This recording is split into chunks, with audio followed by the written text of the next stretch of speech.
वालों, अस्सलाम वालेकुम। वालेकुम अस्सलाम। अब लगा कारी साहब बोल रहे हैं। साथियों, यहाँ पर बड़ी खुशी की बात है कि हिंदुस्तान के आईन बैठे हुए हैं, जिनकी निज़ामत में हम लोग इस प्रोग्राम को चला रहे हैं, हम तमाम लोग।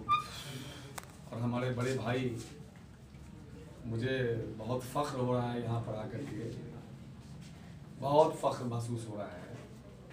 मेरे ज़बान में वो अल्फाज नहीं है कि जिस अल्फाज से मैं इस बात को कह सकूं कि मेरे वालिद के चाहने वाले दीवाने यहाँ पर मौजूद हैं। आज मैं जो कुछ भी हूँ उन्हीं की दुआओं के बदौलत हूँ, क्योंकि मेरे जैसा आदमी अगर उनकी दुआ न होती, उनकी तरबियत न होती, तो सुहैब कारी सुहैब नहीं होता। और इस उम्र में, जिस उम्र में लोग अपनी पॉलिटिक्स शुरू करते हैं, उस उम्र की चीज़ हासिल हो गई जब उम्र के ख़त्म होने के वक्त हासिल होती है। ये सिर्फ उनकी दुआओं की बदौलत है। उनके इंतकाल से पहले मैं यहीं 3-4 महीना लेके उनको IL-20 में था। जब मैं दिल्ली आता हूँ, आज भी मरकज़ में मैं नमाज़ पढ़ा तो उनके एक से एक दीवाने मिले। जहाँ जाता हूँ उनके ऐसे ऐसे चाहने वाले मिल जाते हैं कि मेरी सारी तमन्नाएं वहीं पूरी हो जाती हैं। तो बस सारी बातें हमारे बड़े भाई ने कह दिया। और हम लोग जो एक मिशन पे निकले हैं, वो मिशन किसी के लिए नहीं है, हिंदुस्तान के लिए, हिंदुस्तानियों के लिए है।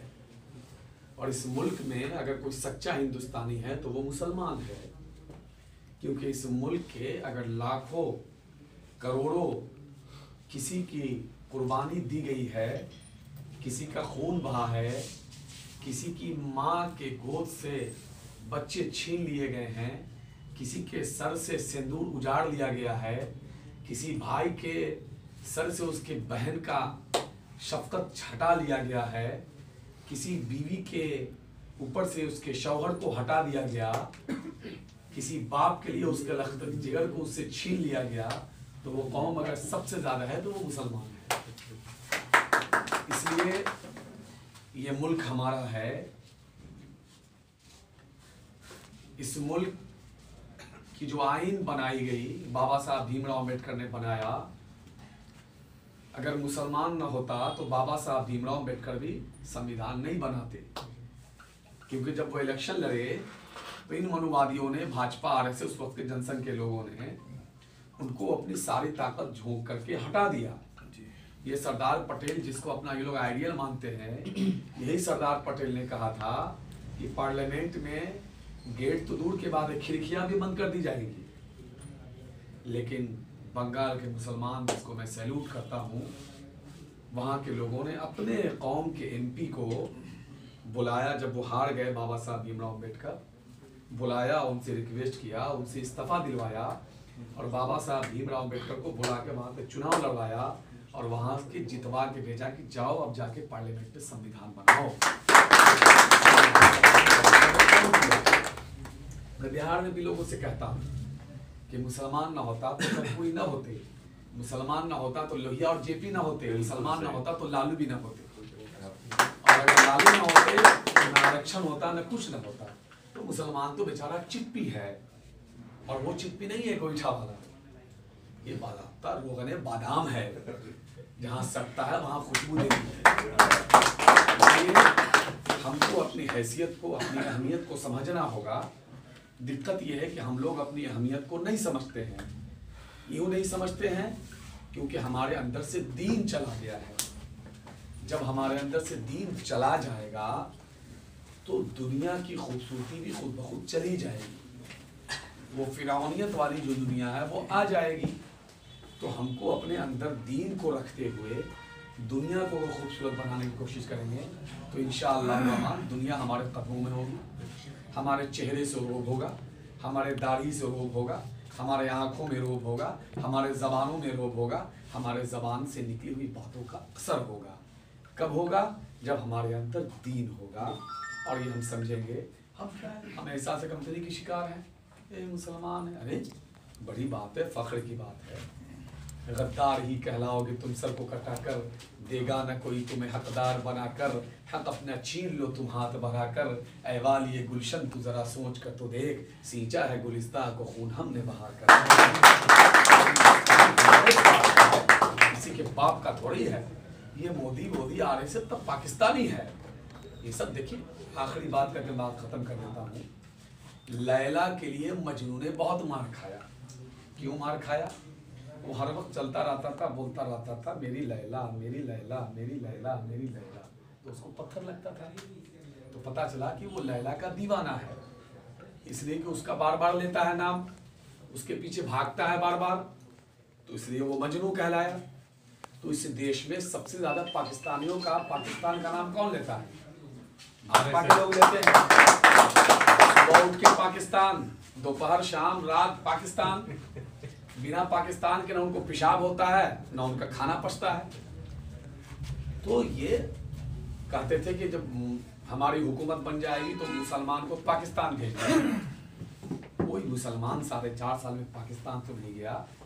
अगर गया तो ये मोदी गया। तो गया ही नहीं, बिन बुलाए चला गया। अब बिन बुलाए ही नहीं, इतने बड़े देश को बिन बताए चला गया। क्या बात है ही नहीं। ये कैसा हिंदू है कि जाके पाकिस्तानी एक महिला नवाज शरीफ के माँ के पैर में गिर गया। ये देश का नाम चौपट कर दिया इसने। हिंदू का भी नाम चौपट कर दिया, सनातन धर्म को बदनाम कर दिया। ये जाके वहां पैर पकड़ा और यही नहीं दाऊद इब्राहिम से गले भी मिला। और उसके बाद ये वहां बिना छुपे इधर उधर देखे हुए चुपचाप बिरयानी खा के चला भी आया। यहाँ कहता है कि मशरूम खाते हैं, अब वहां जाके बिरयानी खा लेता है। आरएसएस का वो वैद वो जाके हाफिज सईद से मिल के आता है। तो ये सारे आरएसएस भाजपाई लोग जाके पाकिस्तान मिल के आते हैं और दिन रात उन्हीं का नाम लेते हैं। कोई मुसलमान तो पाकिस्तान का नाम नहीं लेता है, उसको तो याद भी नहीं रहता पाकिस्तान से क्या लेना देना। पाकिस्तान अरे तुमने हिस्सा बांट लिया, जाओ। ये मुल्क मेरा है, मेरे बाप का है। आरएसएस भाजपा के बाप का नहीं है। ये सब जनसंघी है, पाकिस्तानी है। इन लोगों को पाकिस्तान भगा देना चाहिए। हमारे अंदर कमी क्या है? बुरा मत मानिएगा, कहीं चलेंगे जैसे ये बटला हो, भैया जानते हैं पूरा पाकिस्तान है। कहो कि भैया जानते हैं ये पूरा हिंदुस्तान है, ये ना कहो। लोग कहेगा नहीं ये पूरा। जहां भी जाइए, एक मिसाल दिया पटना, कहीं चले जाइए, बिल्कुल सही। 20-100 मुसलमान का घर मिलेगा, भैया जानते हैं पूरा दाम। भैया जानते हैं यही ना असल हिंदुस्तान है। तो जो लोग सुनेगा, आप पहले ही बोल देते हो अपने बारे में, तो क्या ये सब चीज कानों कान तबलीग करने की चीज है। ये फेसबुक सोशल मीडिया पर मत डालिएगा। ये सब है कि उसका नाजायज फायदा उठा लेते हैं लोग। थोड़ा सा पंप करता है, हम अपना पंप। तो इसलिए इन सब चीजों को समझना होगा। बहरहाल हम आपको दावत देने आए हैं। लंबी मेरे पास वक्त की बहुत कमी है, बहुत देर हो गया है, मुझे जाना भी 8 बजे, बहुत सारा साथ यही होगा, इसलिए माफ़ी के साथ फिर कभी इंशाल्लाह हम लोग मिलेंगे। बहुत सारी बातें होंगी। मीरान बाबू को आप लोग ताकत दीजिए, तन मन धन तीनों से देना होगा। खाली इनका पीठ ठोकने से, वाहवाही करने से नहीं होगा। कदम कदम पर इनके लिए बहुत सारे कांटे हैं। अभी लाख आंदोलन किए हैं, फलाना किए हैं, ठिकाना किए हैं, लेकिन अभी इनमेच्योर्ड है, एकदम साफ साफ बोल रहे हैं। हम जो 2-3 दिन में रीड किए हैं अभी आकर के, इनके अंदर जोश है, जुनून सब है, लेकिन इनमेच्योरिटी है। ठीक है ना? क्योंकि सब लोग अपने हैं इसलिए बोल रहे हैं। तो आप लोग भी इनको बताइए, समझाइए, आप मेच्योर करिए इनको। हाँ, सीखने का ललक है, जानने का ललक है, कुछ इतिहास बनाने का ललक इनमें है, इसलिए ये आगे बढ़ जाएंगे इंशाल्लाह। जिसके अंदर इतिहास बनाने का तो इसलिए आप लोग एक दिन की छुट्टी ले लीजिए, चाहे वो कारोबार करने वाले हों, चाहे कोचिंग चलाने वाले हों, चाहे क्लास ले रहे हों, चाहे जोन से फील्ड में काम कर रहे हों। एक दिन के लिए उस आदमी के लिए छुट्टी ले लीजिए कि आपके एक दिन की कुर्बानी को इंशाल्लाह 1000 दिन फायदा करेगा। बिल्कुल इंशाल्लाह। इसलिए मुझे लगता है कि आप लोग अपने साथ साथ जितने लोग आपके जानने वाले हैं, जितना ज़्यादा से ज़्यादा लोगों को कन्विंस करके उस दिन वहाँ पहुँचिए, ताकि हुकूमत को और जो सुप्रीम कोर्ट को ये मैसेज जाए कि जिसके साथ आवाम है, लोकतंत्र में सबसे बड़ी ताकत आवाम की होती है। आवाम जिसके पास है उसको हम कानून में क्या बांध सकते हैं, झूठे कानून में। सुप्रीम कोर्ट को भी तो सरकारें चला रही है अभी, जो चाह रही है वही हो रहा है। केस में तो कोई दम ही नहीं है। आप लोग पढ़े लिखे लोग हैं, पढ़िए, गूगल पे कुछ है, वो सब लोगों ने बातें कही भी हैं। इन्हीं बातों के साथ मैं यही कहूँगा कि आप लोग हालात से कभी घबराइए मत। ये जो मुल्क के हालात हैं इस वक्त, ये हालात हमारे लिए अच्छे हैं। मुसलमानों के लिए मैं इसको अच्छा मानता हूँ। जान लीजिए, मोदी 5 साल रहेगा तो हम 70% मुसलमान तो नमाजी हो ही जाएगा, ठीक है ना। तो ये हालात मेरे लिए अच्छे इसलिए हैं कि हमारे अंदर जो बिल्कुल एक मस्तानगी थी वो ख़त्म हुई है। कम से कम हम लोग आपस से बैठते हैं कि यार पढ़ोगे नहीं तो कुछ नहीं होने वाला है। बात करते हैं कि चलो भाई दीन की तरफ चलो, अल्लाह को याद करो। हम बैठ के हैं कि कारोबार करना है, मतलब कुछ अपने बारे में पॉजिटिव सोचते हैं, समाज के बारे में, तो हमारे को बेहतर ही कर रहा है। तो इसलिए हम इन हालात से घबराएं नहीं, बल्कि हौसला रखें। बगैर हौसले के कोई काम नहीं होता है। हौसला है तो बड़े से बड़े पहाड़ों पर भी चढ़ जाया जाएगा। बड़े से बड़े हालात का मुकाबला करके इंशाअल्लाह उन हालात को हम हरा देंगे। हौसला कभी नहीं हारता है, और सच्चाई के साथ जब चलेंगे तो इंशाअल्लाह रहमान कामयाबी मेरे कदम चूमेगी। हिंदुस्तान हमारा है, हमारा था और हमेशा रहेगा इंशाअल्लाह रहमान। तो लालू जी का जो मामला है उसमें मुझे उम्मीद है कि आप लोग अपनी तमाम तवानाई को सर्व करेंगे और वहाँ पहुँच के उसको कामयाब करेंगे। और ये बड़ी मतलब बिहार में जब मैंने शुरू किया एक बैग, जब आलोक वर्मा के बारे में जब आया तो मैं जा रहा था भागलपुर, दिल्ली से ही जा रहा था भागलपुर, तो ट्रेन में ही मेरे दिमाग में बात आई। अबुल मंडल मेरे साथ है, हम बोला हम ऐसा ऐसा सोच रहे हैं, अच्छा कीजिएगा ना। हम बोला ना, अब मेरे दिमाग में आ गया इसको अभी करेंगे।